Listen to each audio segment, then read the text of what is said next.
Sebelumnya sebuah cincin pernikahan diam-diam sudah terpasang di jari Laura. Pernikahan mereka pun pasti akan menjadi sorotan banyak orang. Namun, tak seorang pun menyangka bahwa malapetaka akan datang bersamaan. Anak buah secara tiba-tiba menerima telepon bahwa ada seseorang yang ingin menghilangkan nyawa Laura. Mereka segera memberitahu Massimo, tetapi dia dan Laura sedang menelepon, dan setelah beberapa saat tidak dapat dihubungi lagi. Ketika anak buah sampai di rumah Massimo, dan suara di ujung telepon Laura pun perlahan menghilang. Menyadari firasat buruk, Massimo jatuh berlutut di tanah. Sementara itu, Laura yang telah memasuki terowongan tidak pernah keluar lagi. Tak lama kemudian, polisi pun menutup tempat kejadian. Laura membuka kedua kakinya dengan tatapan penuh godaan. Massimo pun melihatnya dan langsung mengerti maksudnya. Pada saat bola basket masuk ke dalam lubang, wanita itu mengenadah dan menghela nafas panjang, menandakan bahwa pukulan tersebut benar-benar luar biasa. Alur cerita yang begitu berani ini sepertinya hanya bisa terlihat dalam film seperti 365 hari bagian kedua atau cerita serupa tentang mafia. Dalam bagian sebelumnya, Laura hampir mengalami musibah, tetapi beruntung berhasil diselamatkan tepat waktu. Dia tidak ingin memicu perang antara dua keluarga besar, jadi dia memilih untuk menanggung segalanya sendirian. Laura tidak memberitahu Massimo bahwa anak mereka yang belum lahir meninggal dalam kecelakaan mobil tersebut. Meskipun masa lalu meninggalkan penyesalan, akhirnya pernikahan yang ditunggu-tunggu antara Laura dan Massimo bisa terlaksana. Saat mereka saling bertukar cincin, itu menandakan bahwa pasangan baru ini memulai kehidupan bahagia. Namun, kehidupan mereka berbeda dari yang lain, seolah segala sesuatu terasa sangat penuh dengan ketegangan dan sensasi. You have 1 hour. Damn. I'll do whatever I want with you. No, I'll do whatever I want with you. Laura memintanya duduk di kursi, lalu dengan perlahan ia melepas stokingnya dan kemudian mengikat tangan Massimo. Setelah itu, tiba saatnya Laura untuk beraksi sendirian. Bayangkan adegan selanjutnya sesuai dengan imajinasi Anda. Beberapa menit kemudian, Laura berdiri dan memberitahunya. No, I want you to where you like. Harus diakui bahwa kisah cinta orang kaya memang sulit dibayangkan. Dalam beberapa hari berikutnya, mereka menikmati bulan madu sambil menikmati kenikmatan tanpa akhir. Dimanapun dan kapanpun, selama mereka menginginkannya, tak ada yang bisa menghentikan mereka untuk menuruti hasrat. Namun, kebahagiaan itu tak bertahan lama. Laura mulai menyadari bahwa Massimo memiliki sifat terlalu posesif. Bahkan saat Laura sedang makan bersama sahabatnya, Massimo datang dari jauh hanya untuk memintanya pulang. Hal ini membuat Laura marah dan mereka bertengkar hebat. You cannot control people and I won't let you control me. I'm your wife, not one of your soldiers. What are you talking about? I don't want to control you, I just want to protect you. This is not protection. This is prison. Selain sifat kontrol Massimo yang berlebihan, dia bahkan tidak mengizinkan Laura melakukan apapun, dan Laura pun sadar bahwa jika terus begini, dia akan menjadi orang yang tak berguna. Massimo tidak mengerti di mana letak kesalahannya, dan tidak paham bagaimana Laura bisa berubah seperti sekarang. Dalam kemarahan, dia mengendarai mobil mewahnya dan pergi, meninggalkan Laura sendirian. Di saat itulah, seorang pria muda ceria dengan penampilan yang menarik tiba-tiba muncul di hadapan Laura. Dia memperkenalkan dirinya sebagai Nacho, seorang tukang kebun keluarga Massimo. Dengan cara yang humoris, Nacho berbicara tentang kentang, membuat Laura tersenyum berkali-kali. Mereka berbincang lama, tetapi masih merasa belum puas hingga akhirnya utusan dari Massimo datang untuk menjemput Laura, dan keduanya pun berpisah. Saat makan malam, sebagai permintaan maaf, Massimo menghadiahkan Laura sebuah perusahaan pakaian. Dia juga berjanji kepada Laura bahwa dia tidak akan lagi bersikap mengontrol seperti sebelumnya. Mendengar hal itu, Laura sangat tersentuh. Sebagai balasan, dia memutuskan untuk memberikan sebuah hadiah untuk Massimo. It's hard to give a present for someone who has everything. But I will give you something I think you should like. Massimo tidak sabar ingin tahu apa hadiah itu, sehingga sebelum makan malam selesai, dia sudah meminta Laura untuk segera bersiap. Ketika mereka bertemu lagi, Massimo terkejut tak terkira.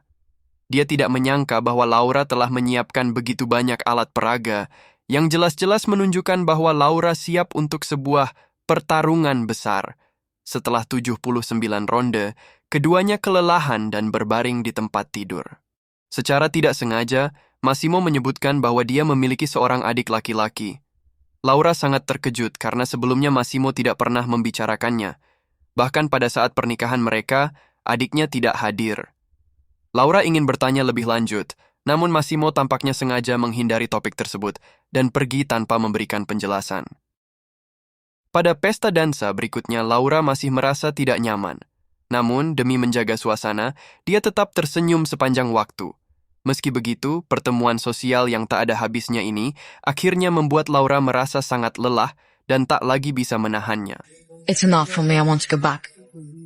Massimo merasa Laura tidak sopan, jadi dia menegurnya beberapa kali sebelum pergi. Namun, tak lama kemudian, Laura melihat Massimo naik ke atas dengan mantan pacarnya. Panik, Laura segera mengikutinya, mencari mereka dari satu kamar ke kamar lain. Akhirnya, dia menemukan mereka di sebuah kamar tidur. Hati Laura hancur, dan dia lari keluar dengan penuh kesedihan. Entah kebetulan atau memang takdir, Nacho tiba-tiba datang dengan mobil. Tanpa sempat menjelaskan apa yang terjadi, Laura meminta Nacho segera membawanya pergi. Mereka mengemudi sepanjang malam dan tiba di sebuah villa di tepi pantai pada pagi harinya. Nacho menyiapkan sarapan mewah untuk Laura. Saat mereka mengobrol, tiba-tiba cangkir di tangan Laura terjatuh ke lantai. Nacho dengan sigap membantunya dan membawanya ke samping. Melihat betapa perhatian dan hangatnya Nacho, Laura mulai merasakan sedikit perasaan terhadapnya. Selama beberapa hari berikutnya, mereka sering bermain dan bersenang-senang di tepi pantai. Pada malam hari, mereka menikmati anggur sambil menonton film romantis. Meski kadang-kadang Laura tak bisa menahan diri untuk tidak memikirkan Massimo, kenangan tentang pengkhianatannya masih membuat Laura sangat terluka. Dalam perasaan terjebak antara kerinduan dan kebencian itu, Laura tertidur di bahu Nacho. Sementara itu, Massimo merasa cemas karena tak kunjung menemukan Laura. Dalam keputusasaan, dia mencari mantan pacarnya dan bertanya apakah dia terlibat dalam hilangnya Laura. Laura non è andata via da sola. Tu ne eri coinvolto. Io avrò le mie informazioni. E tu avrai quello che ti meriti. Seperti yang diduga oleh Massimo, anak buahnya menemukan bahwa Laura sedang bersama Nacho. Sebenarnya, Nacho bukanlah tukang kebun biasa. Identitas aslinya adalah seorang bos mafia dan keluarganya adalah musuh besar keluarga Massimo. Khawatir akan keselamatan Laura, Massimo segera mengambil tindakan. Di sisi lain, Laura mulai menyadari ada sesuatu yang tidak beres. Dia tidak bisa memahami bagaimana seorang tukang kebun bisa hidup dengan begitu mewah. Setelah didesak terus-menerus, Nacho akhirnya mengungkapkan kebenaran. Ternyata, semua ini adalah ulah ayah Nacho. Dia telah bekerja sama dengan adik Massimo dan mantan pacarnya untuk merekayasa sebuah situasi yang membuat Laura percaya bahwa Massimo mengkhianatinya. Kehadiran Nacho juga telah direncanakan sebelumnya. Tujuannya adalah untuk menggunakan Laura sebagai alat untuk mengancam Massimo dan memberikan pukulan besar bagi keluarganya. Namun pihak lain tidak menyangka bahwa Laura akan diculik oleh seseorang. Hal ini membuat Massimo sangat marah. Pada saat itu, Nacho tiba-tiba terpikir sesuatu. Dia segera berjalan mendekati Massimo dan berkata bahwa dia sudah siap untuk menunggu instruksi dari Massimo. No. Sebenarnya, Nacho sudah lama jatuh cinta pada Laura, tetapi karena tekanan dari ayahnya, dia hanya bisa memendam perasaannya dalam diam. Mereka berdua segera menuju ke sebuah gudang, dan di sana mereka mendapati adik kembar Massimo sedang bersiap untuk mencelakai Laura. Di dekatnya juga ada mantan pacar Massimo. Adik kembarnya dipenuhi rasa benci terhadap kakaknya, sementara mantan pacarnya termotivasi oleh rasa cemburu yang mendalam terhadap Laura. Dalam situasi yang mengancam nyawa Laura, tidak ada satupun dari mereka yang berani bertindak gegabah. Saat ketegangan mencapai puncaknya, Laura tiba-tiba berhasil melepaskan diri. Namun, dalam hitungan detik, mantan pacar Massimo menembak Laura di perut. Nacho, yang memiliki fisik kuat, segera bereaksi dan melepaskan tembakan. Sekarang yang tersisa hanyalah adik Massimo, tetapi Massimo tidak tega menembaknya. Namun ketika adiknya mengangkat senjatanya, Massimo tanpa ragu menarik pelatuknya. Setelah bahaya teratasi, Nacho yang patah hati berbalik dan pergi. Massimo, yang melihat Laura tergeletak tak sadarkan diri, entah hidup atau mati, merasakan keputusasaan membara di hatinya sekali lagi. dia jatuh lemas ke tanah, memeluk Laura erat-erat, seolah tragedi masa lalu akan terulang pada saat itu. As you fade away, as you fade away.